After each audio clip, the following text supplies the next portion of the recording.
One Story, 41. Salomón 1. Reyes 1, 11, 2 Crónicas 1, 9. Ahora, en el Antiguo Testamento, la historia ha pasado del tiempo de los jueces, al tiempo de los profetas, y ahora ha llegado a la época de los reyes. Y aquí aparece Salomón como el último rey del reino unificado de Israel, antes de que se divida en el reino del norte, Israel, y el reino del sur, Judá. Pero, como hemos visto a lo largo del recorrido de fe de muchos personajes bíblicos, al mirar a Salomón, no debemos centrarnos solo en él. Más bien, necesitamos encontrar a Jesucristo, quien es revelado a través de Salomón. Salomón se convierte en rey. David ya era viejo y de edad avanzada. Su muerte estaba cerca. En ese momento, uno de sus hijos, Adonías, nacido después de Absalón, se exaltó a sí mismo y dijo, «Yo seré rey». Y con Joab, el comandante del ejército, y Abiatar, el sacerdote, de su lado, reunió gente para sí mismo. Incluso hizo un banquete, ofreció sacrificios, y el pueblo gritaba, «¡Viva el rey Adonías!». La Biblia dice que Adonías era muy hermoso, igual que Saúl y Absalón lo habían sido. Pero Dios no había designado a Adonías como rey. Su apariencia no era el problema. Dios no mira lo exterior, sino el corazón. El profeta Natán informó a Betsabé, la madre de Salomón, sobre esta situación. Entonces David llamó al sacerdote Sadoc, al profeta Natán y a Benaías, el comandante, y les ordenó ungir a Salomón como rey sobre Israel. Y el pueblo gritó, «¡Viva el rey Salomón!». Por fin, Salomón fue ungido como rey. Y cuando Adonías y sus seguidores oyeron esto, todos se dispersaron. Como vimos en One Story, 40, David dejó sus últimas palabras a Salomón y luego partió por el camino de todos los seres humanos. Los indignos del reino de Dios. Cuando Salomón comenzó su reinado, lo primero que hizo fue cumplir las últimas instrucciones de su padre, David. Adonías, hijo de David después de Absalón, había intentado apoderarse del trono, pero fue perdonado cuando David designó a Salomón como rey. Sin embargo, después Adonías pidió a Abisag la sunamita, que había servido a David, como esposa. Esta no era una simple petición, en aquel contexto cultural, pedir a la concubina del rey anterior equivalía a reclamar el trono. Absalón había hecho lo mismo. Adonías, quien ya había recibido misericordia, seguía buscando el poder de este mundo, y por eso fue ejecutado. Abiatar, un sacerdote que había permanecido junto a David, también se había aliado con Adonías, a pesar de saber que Salomón era el rey escogido por Dios. Su ambición de superar a Sadoc y convertirse en sumo sacerdote lo llevó al destierro. Esto cumplió el juicio contra la casa de Elí. Incluso aquellos que trabajan en la obra de Dios pero buscan posiciones mundanas son indignos del reino de Dios. David también había instruido a Salomón a no perdonar a ciertas personas, y Salomón actuó en consecuencia. Joab, quien había matado injustamente a Abner y Amasa, dos comandantes más justos. Siempre actuó buscando sus propios intereses y ganancias terrenales. Se unió a Adonías para intentar superar a Benaía y convertirse en el oficial de más alto rango. Era indigno del reino de Dios y fue ejecutado por Benaía. Simí, de la tribu de Benjamín, era un hombre perverso. Permaneció en silencio cuando David era fuerte, lo maldijo cuando huía y lo aduló cuando regresó. A pesar de la advertencia de Salomón de no salir de Jerusalén, Simí desobedeció para recuperar a sus siervos y fue ejecutado por Benaía. Este hombre también era indigno del reino de Dios. Con la muerte de David, el reino quedó firmemente establecido bajo Salomón. Al eliminar a los indignos del reino de Dios, Salomón ejecutó justicia y rectitud. Nombró a Benaía como comandante en lugar de Joab y a Sadoc como sacerdote en lugar de Abiatar. Pide lo que quieres que te dé. Como el templo aún no se había construido, Salomón ofreció 1000 holocaustos en el gran lugar alto de Gabaón. Aquella noche, Dios se le apareció a Salomón en un sueño y le dijo, pide lo que quieres que te dé. Salomón pidió sabiduría y conocimiento, orando, da, pues, a tu siervo un corazón entendido para juzgar a tu pueblo y para discernir entre el bien y el mal. Esto agradó a Dios. Como Salomón no pidió larga vida, riquezas ni la muerte de sus enemigos, sino sabiduría para juzgar con justicia, Dios le concedió un corazón sabio y entendido, además de riquezas y honra que no había pedido. La sabiduría que Salomón pidió no era astucia humana. Su deseo por un corazón entendido y sabio era desear el corazón de Jesucristo, el mismo corazón de Dios. Y a Dios le agradó esta petición. Sin embargo, había una condición. Muchas veces nos enfocamos en las riquezas y la honra que Salomón recibió, pero Dios dijo claramente, si andas en mis caminos, guardando mis estatutos y mis mandamientos, como anduvo tu padre David, prolongaré tus días. Fuera de llegar a ser ciudadanos del reino de Dios por la gracia de la cruz, nada en esta vida está asegurado permanentemente por un solo evento. Además, debemos notar que al principio de este relato, Salomón contrajo matrimonio con la hija del faraón, rey de Egipto. Salomón no era David. Aunque ambos eran pecadores, el Cristo revelado a través de David y el Cristo revelado a través de Salomón son distintos. Aunque el reino de Salomón fue establecido firmemente en sus manos, su comienzo ya mostraba cierta inestabilidad. Ella es su madre. Después de que Salomón recibió un corazón sabio de parte de Dios, dos mujeres se presentaron delante de él. Ambas vivían en la misma casa y habían dado a luz con 3 días de diferencia.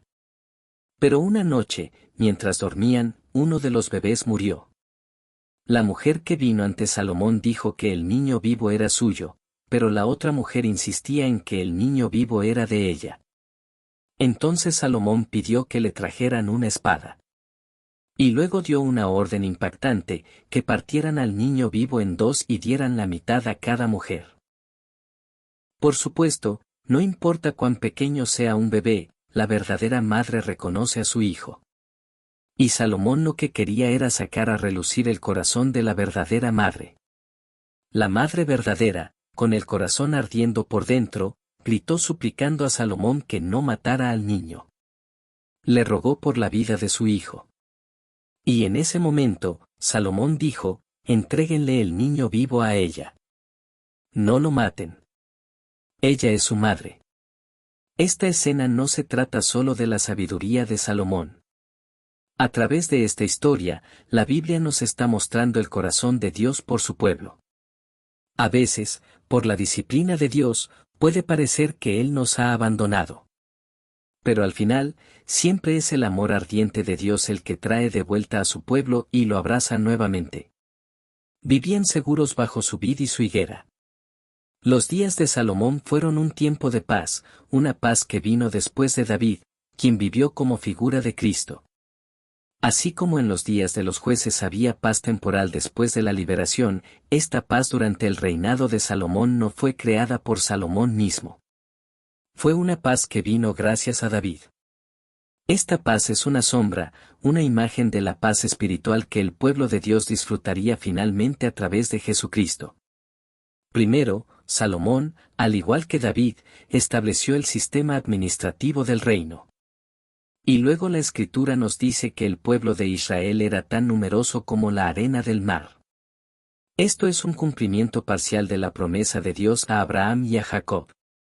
Durante el reinado de Salomón, las naciones vecinas pagaban tributo y Israel mantenía relaciones pacíficas con ellas. La Biblia dice que desde Dan hasta Berseba, cada persona vivía segura, sentada bajo su propia vid y bajo su propia higuera. Dios le dio a Salomón sabiduría abundante y entendimiento. Le dio un corazón amplio y un conocimiento superior, permitiéndole hablar 3000 proverbios y escribir 1005 cánticos.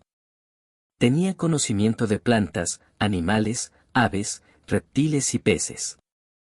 Salomón construye el templo. Salomón luego envió un mensaje a Hiram, rey de Tiro, pidiéndole madera de cedro para construir el templo.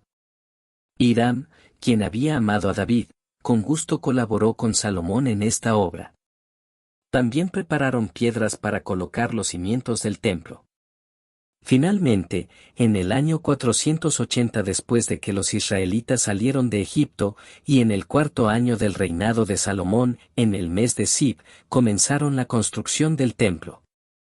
El templo tenía que medir 60 codos de largo, 20 codos de ancho y 30 codos de alto. Durante este tiempo, Dios habló a Salomón: en cuanto a este templo que estás construyendo, si sigues mis decretos, cumples mis leyes y guardas todos mis mandamientos y los obedeces, cumpliré a través de ti la promesa que le hice a tu padre David. Y viviré entre los israelitas y no abandonaré a mi pueblo Israel. Lo que le importaba a Dios no era el edificio en sí, sino la obediencia a su palabra. Este templo fue construido en el monte Moriah, el lugar donde Abraham había ofrecido a Isaac como holocausto. También fue el lugar de la era de Ornán, donde David ofreció sacrificios después del pecado del censo. Más tarde, Salomón trajo a Hiram, un artesano experto de Tiro, para completar el trabajo en el templo. Salomón colocó toda la plata, el oro y los utensilios que David había preparado en los tesoros del templo. Luego, trajeron el arca del pacto al lugar santísimo. Y en ese momento, la nube de la presencia de Dios llenó el templo, tal como había llenado el tabernáculo cuando Moisés terminó su construcción. La construcción del templo tardó 7 años en completarse. Luego, Salomón pasó 13 años más construyendo su propio palacio real. Y desde ese momento, comenzamos a percibir una pequeña y preocupante sombra que empieza a aparecer. Cuando el templo fue terminado, Salomón se presentó delante de la asamblea de Israel y comenzó a hablar. Y esto fue lo que Salomón declaró: el Señor ha cumplido la promesa que le habló a mi padre David con su propia mano. Así es siempre como obra Dios. ¿El arca de Noé? Fue construida porque Dios le dio gracia a Noé. ¿El tabernáculo de Moisés? Fue levantado porque Dios llenó de su espíritu a las personas y las movió a hacerlo.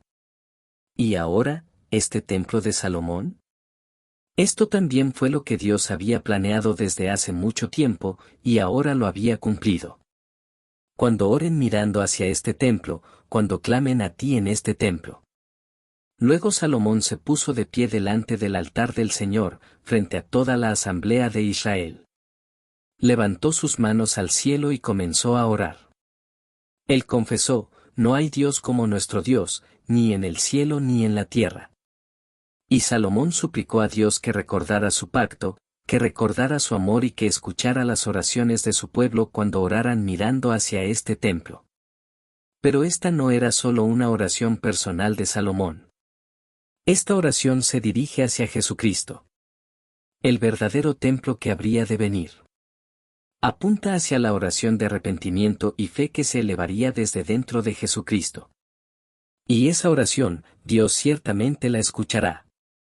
Cuando Salomón terminó de orar, se volvió hacia el pueblo y proclamó: ni una sola palabra ha fallado de todas las buenas promesas que él dio.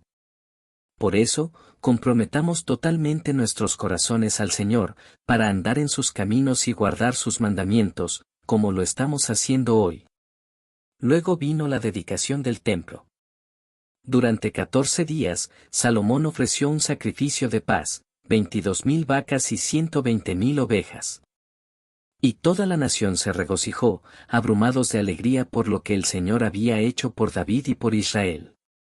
Aún este templo lo echaré de mi presencia. Después de la ceremonia de dedicación, Dios se apareció nuevamente a Salomón, como lo había hecho en Gabaón. Y Dios fue muy claro. Dijo: he consagrado este templo, y mi nombre estará allí para siempre. Mis ojos y mi corazón siempre estarán allí. Pero luego Dios también dio una advertencia. Si caminas fielmente como lo hizo tu padre David, guardando mis mandamientos, entonces estableceré tu trono para siempre. Pero si te apartas, si adoras a otros dioses, entonces arrancaré a Israel de esta tierra, e incluso este templo que has construido, lo echaré de mi presencia. Una vez más, Dios está diciendo claramente: el edificio del templo no es lo más importante. Lo que importa es la obediencia a la palabra de Dios. Muchos vinieron a escuchar la sabiduría de Salomón y a ver su rostro. Después de esto, Salomón no solo construyó el templo y su propio palacio real, sino que también construyó muchos otros edificios, incluyendo Milo, Geser, ciudades de almacenamiento, ciudades para carros y ciudades para sus jinetes. Entonces la reina de Sabá escuchó sobre la fama de Salomón y vino a visitarlo. Ella vino para probarlo con preguntas difíciles. Y cuando vio la sabiduría de Salomón, su palacio, la comida en su mesa, la manera de sentarse de sus oficiales, su espíritu se desmayó. Estaba abrumada. Ella dijo: «Cuán benditos deben ser tus hombres, cuán benditos tus oficiales, que están ante ti y escuchan tu sabiduría». Pero la reina no se detuvo allí. Ella bendijo al Señor. Ella alabó al Dios de Israel. Vino a encontrarse con Salomón, pero terminó encontrándose con Dios. Salomón le dio todo lo que ella pidió, más allá de lo que había traído. Algunos estudiosos incluso sugieren que ella pudo haberse llevado un rollo de la ley, y por eso, en Hechos, encontramos a un funcionario etíope leyendo el libro de Isaías, escuchando el Evangelio de Felipe y siendo bautizado. El mismo Jesús se refirió a ella, llamándola la Reina del Sur. Pero no todos vinieron como ella. Muchos de todas las naciones vinieron a ver la sabiduría de Salomón y a ver su rostro, trayendo sus regalos con ellos. Pero tristemente, la mayoría de ellos solo vieron a Salomón. No vieron al que le había dado sabiduría a Salomón. No vieron a Dios mismo. Es como mirar a la luna y olvidar el sol. Como quedarse mirando un dedo que señala algo, y perder de vista lo que el dedo está señalando. La riqueza y el esplendor de Salomón. Salomón poseía una gran abundancia de oro. En sus días, la plata en Jerusalén era considerada tan común como las piedras. Fabricó escudos de oro que no tenían ninguna utilidad en la guerra, cubrió un trono de marfil con oro puro, y hasta sus vasos para beber eran de oro. También tenía 4.000 establos para caballos de carros, 1.400 carros y 12.000 jinetes. Pero Dios había instruido a través de Moisés que un rey no debía multiplicar muchos caballos, y David había aconsejado a Salomón: «Guarda lo que el Señor tu Dios te ha encomendado, andando en sus caminos». Dios también había enfatizado: «Si andas en mis caminos, guardando mis estatutos y mis mandamientos, como anduvo tu padre David, prolongaré tus días». Sin embargo, la riqueza y la paz de Salomón comenzaron a mostrarse inestables. Empezó a notarse una doble estructura: por un lado, el reino de Dios que comenzó con David y que momentáneamente se reveló a través de Salomón, y por otro lado, el hecho de que incluso este reino, establecido por el hombre, era inherentemente inestable. Dios había ordenado que un rey no acumulase mucha plata ni oro, pero Salomón, a diferencia de David, no se apartó de las riquezas y el esplendor, más bien, vivió disfrutándolas y jactándose de ellas. Las mujeres extranjeras desviaron el corazón de Salomón y él se apartó de Dios. Salomón amó a muchas mujeres extranjeras, además de la hija del faraón. Tuvo 700 esposas y 300 concubinas. Aunque estos matrimonios políticos eran comunes en aquel tiempo, Salomón amaba a estas mujeres. Dios había advertido: «No se unirán a ellas, porque desviarán ciertamente su corazón tras sus dioses», pero Salomón no prestó atención a esta orden. Al principio, estas mujeres quizá adoraban a sus dioses en secreto, pero con el tiempo sus prácticas se volvieron más públicas, y finalmente, el mismo Salomón terminó adorando a esos dioses extranjeros. Dios se apareció 2 veces a Salomón para advertirle, pero él no guardó los mandamientos de Dios. Como resultado, el reino, que había sido tan estable, se dividió. La razón fue el pecado, y fue el juicio de Dios. Dios permitió entonces que se levantaran adversarios, quienes antes habían estado detenidos por él. La historia ahora transiciona de Salomón a los reinos divididos de Israel y Judá. Salomón, Habiendo experimentado todos los placeres que el mundo podía ofrecer, reinó durante 40 años antes de morir. Aunque nadie es perfecto, Dios revela su reino a través de los fragmentos de la vida de estas personas y apunta hacia Jesucristo. Así, la historia del celo de Dios sigue desarrollándose, avanzando firmemente hacia el capítulo final de la historia. Por eso, el relato cada vez más claro del reino de Dios continúa.